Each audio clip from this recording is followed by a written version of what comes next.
आज आपण स्तूपांबद्दल जाणून घेऊया. तथागतांच्या काळामध्ये 4 प्रमुख सिम्बॉल होते बुद्धांचे.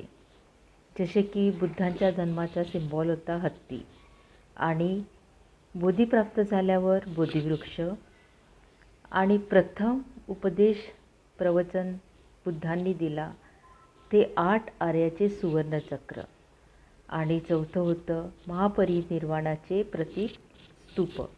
तर इथे आपण बघतो आहोत, आपल्याला 5 असे वेगवेगळ्या रंगामध्ये स्तूप दिसत आहेत. तर लाल रंग हा अमिताभ बुद्धांचा आहे, हिरवा रंग हा अमोघ सिद्धी, पिवळा रंग हा रत्नसंभव बुद्धांचा, निळा रंग अक्षोभ्य बुद्धांचा, आणि पांढरा रंग वैरोचन बुद्धांचा. आणि खाली जो स्तूप बेस दिसतो आहे ना, तो पृथ्वी धातू, मध्ये जे दिसते आहे ते जलधातू, आणि असा जो गोल आपल्याला दिसतो आहे